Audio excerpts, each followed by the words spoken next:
शरीर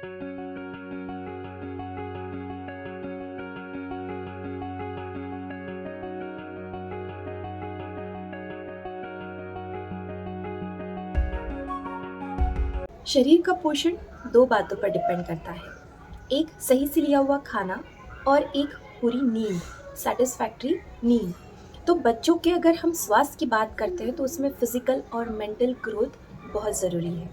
हमने पिछले वीडियो में देखा कि ऐसे कौन से पॉइंट्स हैं जिससे हम अगर फॉलो करते हैं तो बच्चे ठीक से खाना खाने लगेंगे।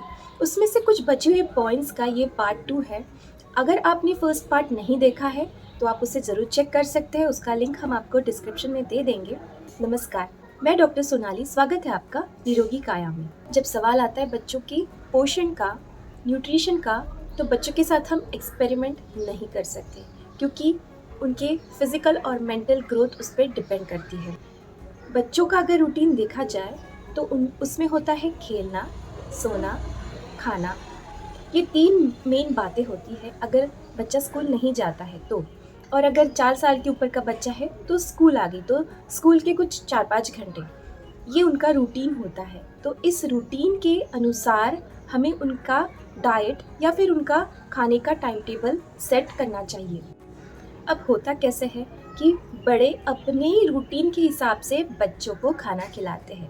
फॉर एग्ज़ाम्पल, अगर माँ भी जॉब करती है और माँ को घर संभाल कर बच्चों को संभालना होता है, तो ऐसे सिचुएशन में होता क्या है कि माँ के रूटीन के अनुसार बच्चे का रूटीन तय होता है। तो ऐसा ना करें, बच्चे का रूटीन ऑब्ज़र्व करें, वो कब उठता है, कितना खेलता है, कब सोता है और उसका स्कूलिंग का टाइम, इस अनुसार उसका खाने का टाइम टेबल सेट होना चाहिए। तो पहले तो माँ को ऑब्ज़र्व करना पड़ेगा कि हमारा बच्चा कितने समय सोता है, उसकी नींद ठीक से होती है या नहीं, उसका पॉटी का समय, उसके स्कूल का समय और उसके खेलने का समय, और इस अनुसार उसके बीच में मील्स फिक्स किए जाने चाहिए। और खेलने के बाद वो खुद खाना पूछते हैं, भूख लगी ये बताते हैं, इशारों से बोलो या फिर बोल के बोलो, कुछ भी वो अगर संकेत देते हैं तो उस हिसाब से माँ को उनका मील फिक्स करना चाहिए। तो अक्सर ऐसे होता है कि पॉटी के बाद बच्चों को भूख लगती ही है, क्योंकि अपान वायु जो नीचे से निकल जाता है या फिर जो स्टूल्स पास हो जाते हैं उससे ऊपर जाकर अग्नि दीप्त होती है, भूख की संवेदना होती है। तो ऐसे समय बच्चों को, मतलब पॉटी पास करने के बाद बच्चों को भूख लगती ही है। जब बच्चा बहुत खेल कर आता है तब भी पॉसिबिलिटीज़ होती है कि बच्चों को भूख लगी है। तो उस समय भी हमने ऑब्ज़र्व करना चाहिए कि वो कौन से संकेत दे रहा है, किस तरह से उसके हाव-भाव है। अगर वो इरिटेट हो रहा है तो शायद उसे भूख लगी है, हम उससे पूछें, हम उससे बताएँ कि अगर आपको भूख लगी है तो इस तरह से आप हमें बताएँ। कुछ उन्हें संकेत दें, कुछ शॉर्टकट्स यूज़ करें ताकि बच्चों को समझे कि हाँ, भूख लगी है तो ऐसे इशारे कर रहे हैं। सोकर उठने के बाद बच्चों को अक्सर भूख लगती है, यानी पॉटी होने के बाद, सोकर उठने के बाद और खेलने के बाद बच्चों को अक्सर भूख लगती है। तो ये 3 समय है जहाँ पर हम मैक्सिमम ध्यान रखें कि वे अच्छे से या फिर उनका अच्छे से पोषण हो। और अगर हम उनकी रूटीन के हिसाब से उनको खाना खिलाएँगे तो उनकी फ़िज़िकल और मेंटल ग्रोथ बहुत अच्छे से होगी और वो हमेशा खुश रहेंगे, इरिटेट या फिर क्रैंकी नहीं रहेंगे। अगर बच्चे नहीं खाना खाते तो अक्सर उन्हें ऑप्शंस दिए जाते हैं कि ये खा लो, वो खा लो। इससे होता क्या है कि क्वालिटी फूड उनके पेट में नहीं जाता, या फिर या यूँ कहें कि कभी-कभी उन्हें आदत भी लग सकती है, क्योंकि जो जंक फूड होता है, फ़ास्ट फूड होता है, वो बहुत टेस्टी होता है, उसमें एक्स्ट्रा मसालेज़ होते हैं, लेकिन वो क्वालिटी फूड नहीं होता और उसका और ग्रोथ का कोई दूर-दूर तक संबंध नहीं है। बस वो पेट को भरेगा, यानी क्वांटिटी वाइज़ आपके बच्चे का पेट तो ज़रूर भरेगा, लेकिन क्या वो क्वालिटी फूड है? नहीं। तो इसलिए हमें क्वांटिटी पे नहीं, क्वालिटी पे ध्यान देना बहुत ज़रूरी है। तो बच्चों को हमेशा घर का खाना दें और उन्हें बैठकर ये फूड कितना हेल्दी है उनके लिए, ये बैठकर समझाएँ। अगर फॉर एग्ज़ाम्पल अभी के मील के लिए उन्होंने आधी प्लेट ही फ़िनिश की है, तो वो उस समय के लिए उसका पूरा आहार हो सकता है। क्योंकि देखिए, होता कैसे है, बच्चों का हर वक़्त का एक्टिविटी बदलते रहता है और हर समय उनकी भूख कम ज़्यादा होती रहती है, क्योंकि ये डिपेंड करता है उन्होंने पहले क्या खाया था। अगर उन्होंने थोड़ा हैवी टू डाइजेस्ट फूड खाया है, तो उनको जो भूख लगेगी, जो नेक्स्ट मील वो लेना चाहेंगे, वो थोड़ा देर से भी ले सकते हैं या फिर थोड़ा कम भी ले। तो इसलिए अगर सुबह उसने 1 प्लेट खाया है और अभी वो थोड़ा ही खा रहा है, तो उस समय के लिए उसका वो पेट उतने क्वांटिटी में भर गया है, ये समझकर सैटिस्फाइड होकर वो उसे खेलने दीजिए। जब वो बहुत खेलेगा तो उसे अपने आप अच्छे से भूख लगेगी और वो नेक्स्ट मील अच्छे से ले पाएगा। इसीलिए हमेशा क्वालिटी फूड पर ध्यान होना चाहिए, ना कि क्वांटिटी फूड। 1 प्लेट खाया है, 2 प्लेट खाया है, हमें काउंटिंग नहीं चाहिए, हमें क्वालिटी फूड चाहिए ताकि वो बच्चे का ग्रोथ ठीक से कर पाए। कभी कभी हम ऐसे सोचते हैं कि उन्होंने इतना ही खाया है तो हम उन पे ज़बरदस्ती करते हैं। तो ज़बरदस्ती वाला फॉर्मूला बच्चों के साथ कभी अप्लाई मत कीजिए। टीवी दिखाकर या फिर किसी का डर दिखाकर, कहकर बच्चों को खाना कभी ना खिलाएं। अगर आप किसी को डरा कर खाना खिलाओगे, तो क्या वो खाना, अन्न उनको हेल्प करेगा उनकी ग्रोथ के लिए, या फिर वो और भी ज़्यादा डरेंगे और डर की वजह से खाएंगे? ऐसा कभी ना कीजिएगा। टीवी दिखा टीवी दिखाकर या फिर मोबाइल दिखाकर या फिर किसी का डर बताकर बच्चों को कभी भी खाना नहीं खिलाना चाहिए। बड़े ही प्यार से, उनके मूड के हिसाब से उन्हें खाना खिलाना चाहिए। टीवी और फ़ोन के बारे में एक पॉइंट यहाँ पे ज़रूर बताना चाहूँगी कि जब भी हम टीवी या फिर फ़ोन दिखाकर बच्चों को खाना खिलाते हैं, तो उनका ध्यान टीवी में या फ़ोन में रहता है, यानी उनका माइंड जो होता है वो वहाँ कॉन्सेंट्रेट होता है। इस वजह से होता क्या है कि जो भी डाइजेस्टिव सिक्रीशंस शरीर में होना चाहिए, जो ब्रेन से इम्पल्स मिलकर पेट में जाके सिक्रीट होते हैं, वैसे जो डाइजेस्टिव जूसेस होते हैं वो ठीक से सिक्रीट नहीं हो पाते, जिस वजह से जो वो खाना खा रहे हैं उसका ठीक से डाइजेशन नहीं हो पाता। नेक्स्ट मील उन्हें एक टाइम पीरियड के बाद लगनी चाहिए, वो नहीं लगेगी। फिर हम उन्हें और टीवी या फिर फ़ोन दिखाकर खाना खिलाएंगे, उनकी जो साइकिल है वो पूरी डिस्टर्ब हो जाएगी। जो उन्होंने खाना खाया है वो ठीक से डाइजेस्ट नहीं हो पाएगा, जिसके वजह से उनका मील तो हैम्पर होगा, साथ ही साथ उनका फिज़िकल मेंटल ग्रोथ भी हैम्पर हो सकता है।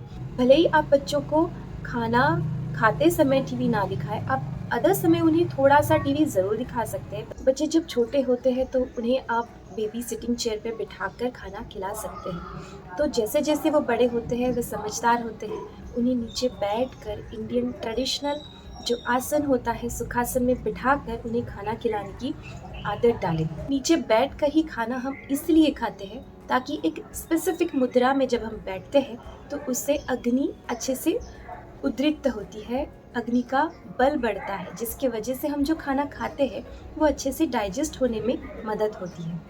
हमें पता है कि आयुर्वेद 3 दोष मानता है, वात, पित्त, कफ, और इसी के हिसाब से मनुष्य की प्रकृति भी डिसाइड की जा सकती है।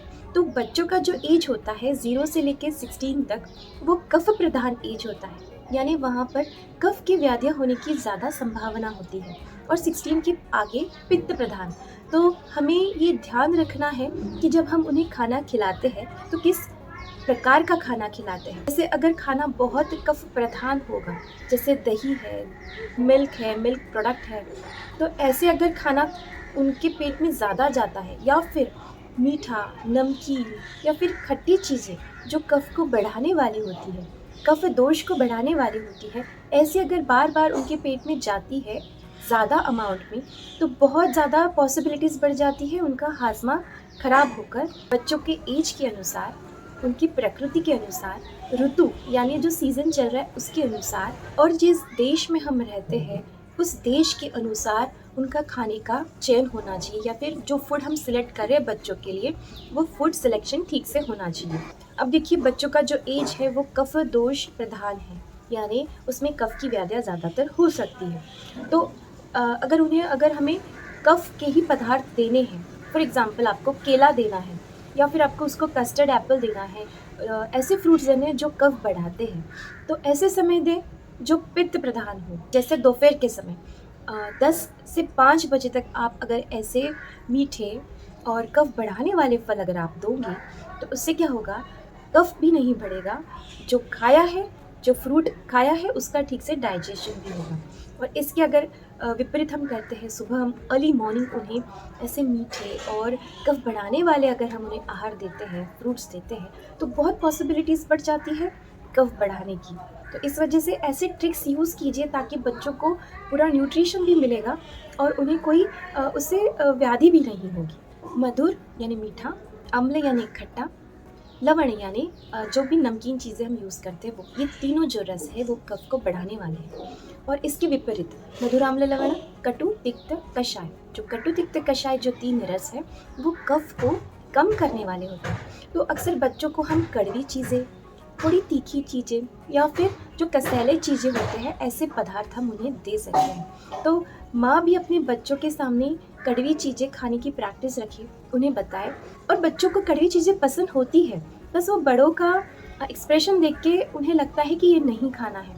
तो माँ ये ट्राई कर सकती है कड़वी, थोड़ी सी तीखी और कसेली चीज़ें उनके सामने खाए ताकि उन्हें आदत लगे, जिस वजह से उनके शरीर का जो कफ है वो बैलेंस रहेगा और उन्हें कफ की व्याधि नहीं होगी। लेकिन ये करते समय हमेशा ये ध्यान रखना है कि मधुर, अम्ल, लवण, कटु, तिक्त, कषाय यानी 6 रस वाला आहार उनके पेट में जाना चाहिए।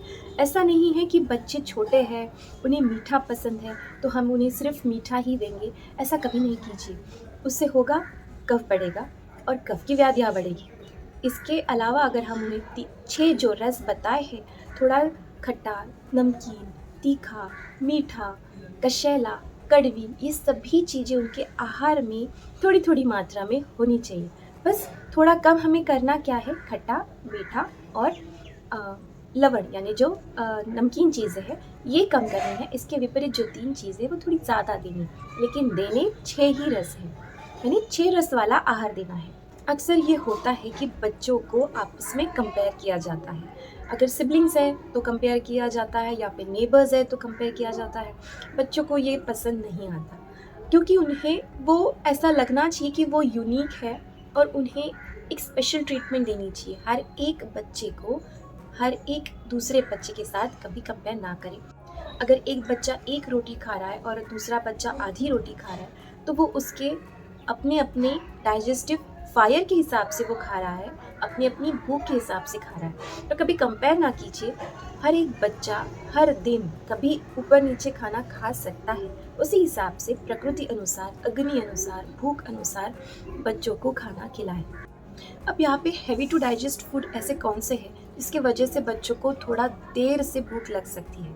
जैसे मैदे के पदार्थ, बहुत मीठे पदार्थ, मिल्क और मिल्क प्रोडक्ट जिसमें दही, दूध या फिर मिल्क के कुछ मिठाइयाँ या फिर बेकरी प्रोडक्ट्स। इससे क्या होता है, डाइजेशन बहुत स्लो हो जाता है जिसकी वजह से बच्चों को बहुत देर से भूख लगती है और माँ चिंता में हो जाती है कि बच्चा नहीं खा रहा है। तो ये चेक करना भी बहुत ज़रूरी हो जाता है कि वो किस प्रकार का खाना खा रहा है। उन्हें अगर स्टार्ट करना है तो बहुत लाइट टू डाइजेस्ट ऐसे अन्न का उन्हें खाना खिलाना चाहिए ताकि उनको वो ठीक से डाइजेस्ट हो और नेक्स्ट मील उनका अच्छे से खाना लिया जाए। यहाँ पे ये ध्यान रखना बहुत ज़रूरी है कि हर बच्चे का हर दिन का नीड अलग है। इस वजह से हमें उसको हर दिन ऑब्ज़र्व करना, उसकी खुशी का, उसके रोने का, उसके दुःख का या उदास होने का कारण, उनका दिन का मूड देखकर उस हिसाब से खाना खिलाना बहुत ज़रूरी है। दोनों ही वीडियोज़ में छोटी-छोटी बातों का पॉइंट्स कवर किए हैं ताकि आपको कोई परेशानी ना हो। और अगर इसके अलावा भी अगर आपका बच्चा ठीक से खाना नहीं खा रहा है तो आपको चेक करना चाहिए कहीं वो एनीमिक तो नहीं या फिर उसे कहीं और पेट की समस्या तो नहीं। आपको उसे डॉक्टर के पास, एक अच्छे वैद्य के पास ले जाकर उसकी नाड़ी परीक्षण करके उसको कोई प्रॉब्लम है वो सॉल्व। जो खाना है वो वेलकमिंग लगना चाहिए, ना कि एक ज़बरदस्ती दिया हुआ कुछ काम है जिसे पूरा करना है उस स्टमक को। तो आशा करती हूँ कि आपको आज की ये वीडियो, आज की ये जानकारी बहुत उपयुक्त रही है। अगर हाँ, तो आप अपने दोस्तों के साथ, फैमिली फ्रेंड्स के साथ, अपनी फैमिली के साथ इसे ज़रूर शेयर कीजिएगा। अगर आपको ये वीडियो पसंद आई है तो इसे लाइक कीजिए। अगर आप हमारे चैनल से अब तक नहीं जुड़े हैं तो इसे सब्सक्राइब कीजिए। साथ ही बेल आइकन हिट कीजिए ताकि आपको टाइमली नोटिफिकेशन मिलेगा।